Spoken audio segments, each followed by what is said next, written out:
always think that revenue management is sexy and about strategy and everything, it's still very much about systems. And the systems are really the basis or the groundwork of the stuff that we do.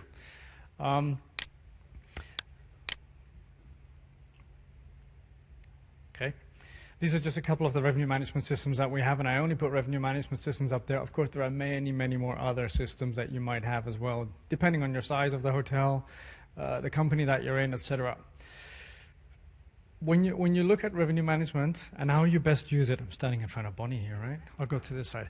It starts off with how are you going to use those tools in my mind. So you need to look at, when you want to answer the question, how well do you use the systems that you have, you first need to do a step back and look at, okay, what would I do if I don't have anything yet? Okay, so you need to look at what you do have already. In this case, do you have a property management system? Do you have a central reservation system? Can those systems be used in a revenue management sense? Do they have the ability to, just say it very simply, can you have different rates for different seasons? That sounds very simple, but if your system can't handle that, then you might have a pricing issue. Can you do length of stay? Can you do all these kinds of revenue management settings, right? So you look at the systems that you have today.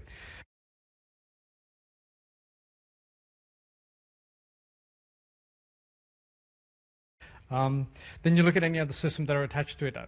How complex does it get for you at the property level? Then you have the different channels. Do you use all these channels? Because if you don't use all these channels, you might not need as complex a tool or a revenue management system or another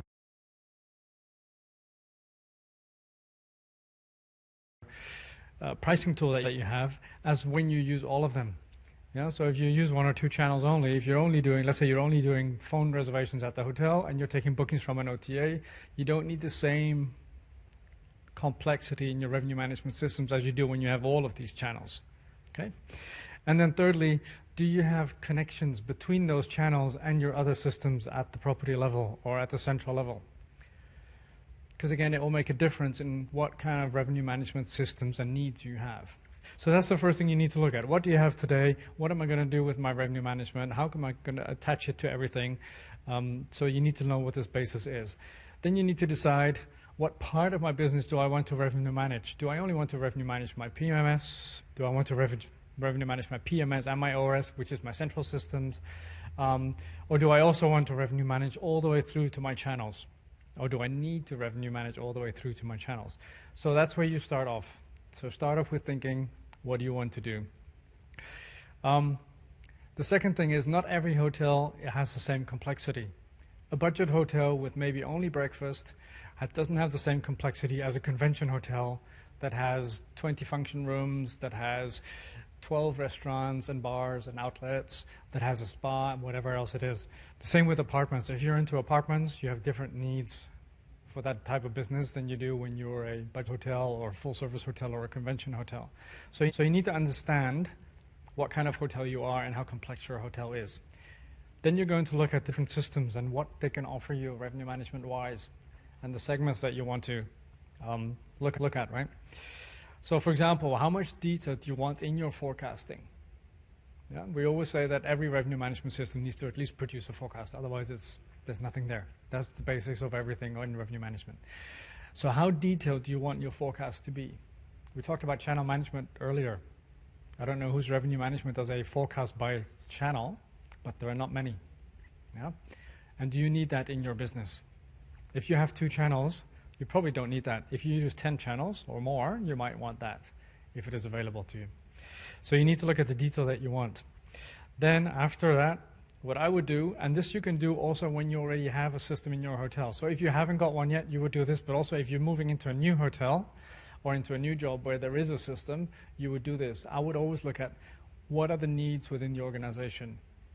Even if you have a revenue management system, ignore that for the first bit of thinking and look at what are the needs of my business? What needs do I have? What kind of pricing structures do I need? What kind of channels do I have to manage? Yeah? What kind of training do I need if I need a new system? How's the rollout going to happen? Are they going to help me with it? Do they have a project manager? Do I have to do all of that myself? And what is the support afterwards? Based again on the complexity of the systems that you have. So once you've done this, you can then marry that up with the different functionalities of the system that you're looking at, or the different systems, and then you come to a conclusion that that is the system that I want. To me, this is the biggest step in making sure that it's the best way you use your systems, by doing all the homework ahead of time. Yeah. Unfortunately, or not everyone is in that situation, because sometimes you do roll into a job where there is a system, and in most cases it's not as easy as unplugging it and just telling the boss or the owner to put a new one in. In some instances you might be able to do that, but not always. So then you would still go through this, and then you'd see, how does my system work with all the needs that I have, and what functionality should I be using that maybe is not being used today, but I do have a need to use that functionality. So in my mind, it's all about needs analysis in your systems. Okay. That also goes to big data. There's a lot of talk about big data. And I'm a little bit skeptical about big data. Yes, there is lots of data out there, and yes, even in our company, we also struggle with the data in many instances. But what really is big data? And we're talking here about petabytes and exabytes of data. Now, for those of you that don't know what that is, or have never heard of it, this kind of gives you an idea of how big that data might be. Yeah. An exabyte is 1,000,000 terabyte, but what's a terabyte? You know? It's 1,000,000 megabyte, okay? If you think about large hotel companies or large companies, and I put an example here of Walmart. Walmart has 1 million transactions per hour. That means one person goes to the cash register, empties their basket on the little thingy there, and the attendant rings it up. That's one transaction. They could buy one item, they could buy multiple items. So you can already imagine how much data would be in there. If it's one item, then it's 1 million per hour. But if it's 15 items per basket, then it's already 15 million per hour, okay? If you take this number, I took the 2.5 petabytes of data, and you would translate that into a hotel company with hotels of about 300 rooms, 80%, like Andrew did before, you would have a company of 6,700 hotels. Now, I don't know which company in the world has 6,700 hotels.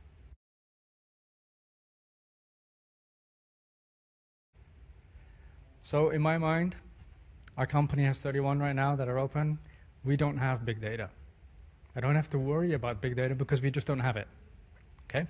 Now we have complex data, yes, because we have data from different sources. So there is a necessity, or there is a need to organize your data in my mind. So even if you don't have big data, you need to organize it, but I can still use the tools that are quite traditional, like Access and Excel, because they can handle the amount of data that I have, since I don't have big data. Okay? So what we have started to do now, with the help of a bright young guy on our team, is to organize the data that we get. So we get feeds from the PMS, so we get excerpts from the PMS in certain files, we put them in a central location, and then we build, let me just show you in the next one, then we build our reports around that, and we take the data from the different bits and pieces that we need. So instead of making a report that has the data directly in it, and then you've got 10 different reports with different pieces of data all over the place, and then you still have to go and look for it, you just have one central data storing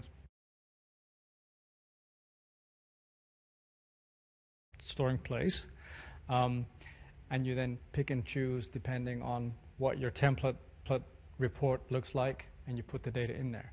So I think you just need to be very clever in the data that you have, that you can pull it from your PMS, and again, your PMS or your central reservation system has to allow you to do that, as well as your other systems, and then you just pick and choose from there. And then you build your reports around the data that you have and that you've organized. So that is something you can do.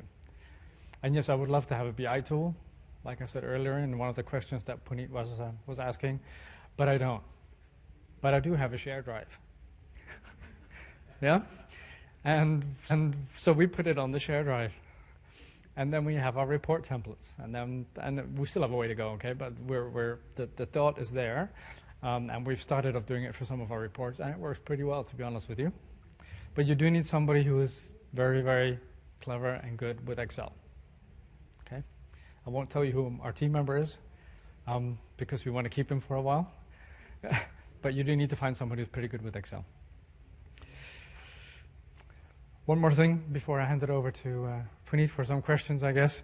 Revenue management and customer satisfaction goes hand in my mind. I'll give you an example. We were having this, and we're still having it today actually, we're having a big discussion in our company about upgrading. And we shouldn't be upgrading because it costs money. You put somebody on the club floor and it's cost me $15 extra because they're going to have 2 glasses of wine. But I keep on saying that to me, upselling and upgrading, but especially upgrading, because that's typically what we consider free of charge, right, is a revenue management tool. Because if I upgrade cleverly, and I do it for the right people, and I do it at the right time, then I will be able to increase my revenue. In some instances, it can be in the short term, and in many instances, it can be because of the lifetime value of a customer in the long term of an account. So to me, this is very much about, or upselling is very much about revenue managing your business in a different way. And it's not in a direct tool, but it is an indirect tool that you can use. It's about timing, it's about pricing. You know, when am I going to do it? At reservations time? Am I doing it at arrival? Which gives me a little bit of more choice who do I give it to, or do I give it at all, or do I maybe not give it? Do I give, for example, upselling at a price? Do I give it at a discount? Or if I give it completely free of charge, do I upgrade somebody? Yeah? But I need to think about it in a revenue perspective. But I can then use it as a customer satisfaction tool as well. Puneet, we've upgraded you to a club room tonight because you come back to us all the time, so we thought it would be nice for you to experience that. It's customer service as well. I think it all goes together. But in the end, we're looking at what the customer is willing to pay. That's what it's about, and that's why, in my mind, even upgrading is part of our revenue management toolkit. That was it for my part. Thank you. Fantastic. Thanks a lot.